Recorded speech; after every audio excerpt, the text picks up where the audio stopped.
Penguin Random House Audio presents A Small Sacrifice for an Enormous Happiness. Stories by Chakrabarti.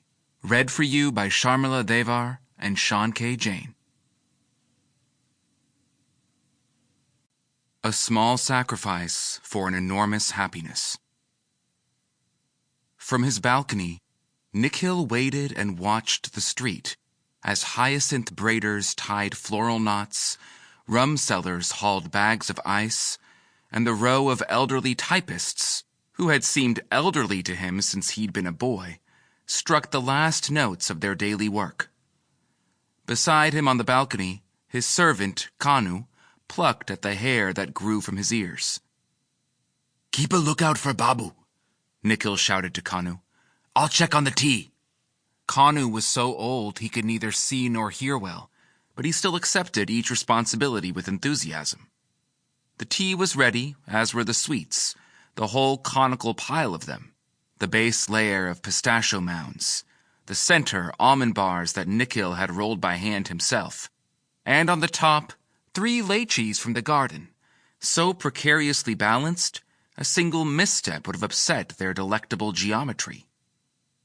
When he returned to the balcony, he saw Sharma walking up the cobbled lane, his oiled hair shining in the late afternoon light. The typists greeted him with a verse from a Bollywood number.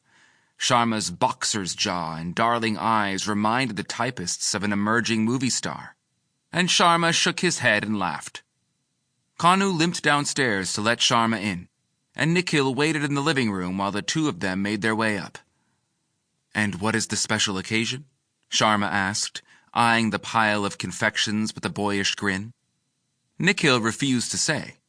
He allowed Sharma to have his fill, watching with satisfaction as his fingers became honey-glazed from the offering. Afterward, when they lay on the great divan, hand-carved and older than his mother's ghost, Nikhil breathed deeply to calm his heart. He feared the words would be eaten in his chest, but he'd been planning to tell Sharma for days, and there was no going back now. As evening settled, the air between them became heavy with the sweetness of secrecy, but secrecy had a short wick. "My dearest, fairest boy," he said, "I want our love to increase." Sharma raised his eyebrows, those lines thickly drawn, nearly fused. Who better than Sharma to know Nikhil's heart? "I desire to have a child with you," Nikhil said. Nikhil had trouble reading Sharma's expression in the waning light, so he repeated himself. His fingers were shaking, but he took Sharma's hand anyway, gave it a squeeze. "I heard you the first time," Sharma said. A rare, cool wind had prompted Nikhil to turn off the ceiling fan, and now he could hear the rum sellers on the street enunciating prices in sing-song Urdu. He touched Sharma's face, traced the line of his jaw, unsure still of how his lover had received his news. Likely, Sharma was still mulling. He formed his opinions, Nikhil believed, at the pace the street cows strolled. Nikhil waited out the silence as long as he could. "Listen," he finally said, "the country is changing." "A child diapered by 2 men?" said Sharma. "Your country is changing faster than my country is changing." "What about the boys from Kerala?" They had learned about a school teacher and a postal clerk who had secretly made a life together. Unfashionably attired and chubby-cheeked, they seemed too dull for the news. A few months ago, locals threw acid in their faces. Even in the black and white of the photographs, their scars along the jaw, the nose, the better half of a cheek. 10 years since man had landed on the moon. And still, "We are not boys from Kerala. We are protected." No ruse better than a woman in the home, Nikhil had argued over a year ago, and eventually Sharma had agreed to a marriage of convenience. Kanu, who had loved Nikhil through his childhood, and even through his years of chasing prostitutes, had arranged for a village woman who knew about the 2 men's relationship, but would never tell. Nikhil rummaged through his almirah and returned with a gift in his hands. "You close your eyes now." "Oh, Nikhil." But Sharma did as he was told, accustomed now perhaps to receiving precious things. Around Sharma's neck, Nikhil tied his dead mother's necklace.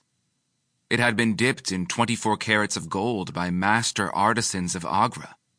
Miniature busts of Queen Victoria decorated its circumference. A piece for the museums, a jeweler had once explained. But Nikhil wanted Sharma to have it. That morning, when he'd visited the family vault to retrieve it, he'd startled himself with the enormity of what he was giving away. But what better time than now, as they were about to begin a family? "Promise you'll dream about a child with me. It is beautiful, and I will wear it every day, even though people will wonder what is that under my shirt." "Let them wonder. You are entirely mad. Mad is what you are." Nikhil was pulled back to the divan. Sharma, lifting Nikhil's shirt, placed a molasses square on his belly, teasing a trail of sweetness with his tongue. Nikhil closed his eyes and allowed himself to be enjoyed. Down below, the rum sellers negotiated, the prices of bottles fluctuating wildly. Afterward, they retired to the roof. Their chadars cut off the cold, but Nikhil still shivered. When Sharma asked what the matter was, Nikhil kissed the spot where his eyebrows met.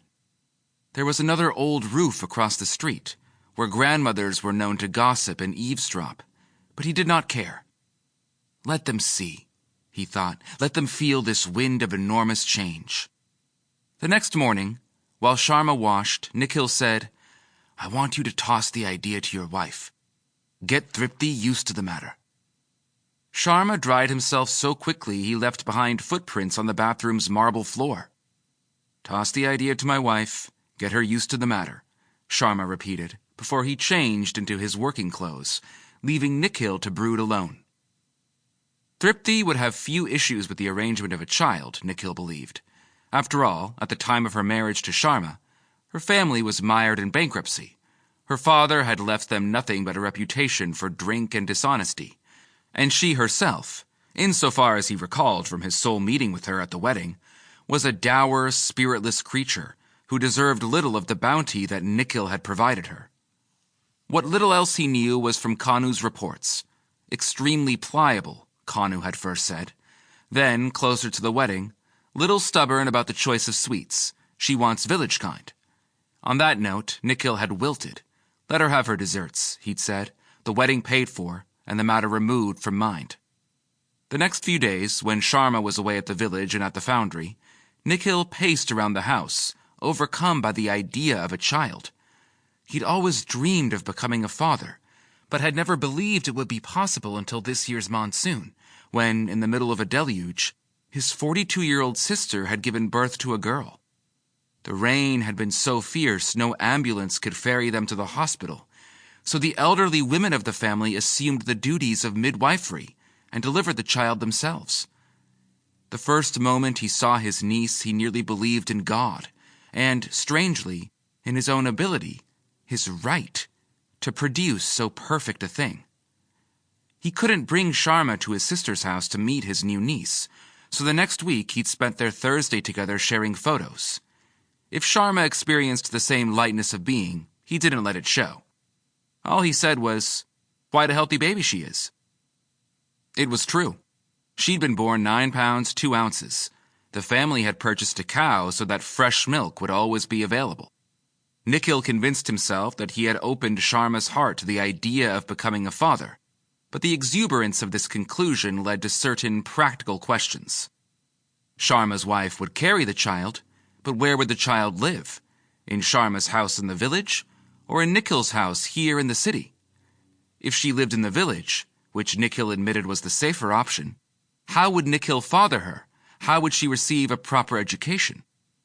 These questions consumed the hours. When he went to check on his tenants, he was distracted and unable to focus on their concerns. A leaky toilet, a broken window, the group of vagrants who'd squatted outside one of his properties, all these matters seemed trivial compared to his imagined child's needs. The next week, the afternoon before he would see Sharma again, he stepped into a clothing store on Rash Behari Avenue to calm his mind. It was a shop he'd frequented to purchase silk kurtas for Sharma or paisley shirts for himself. He told the attendants he needed an exceptional outfit for his niece. They combed the shelves and found a white dress. Sample complete. Ready to continue?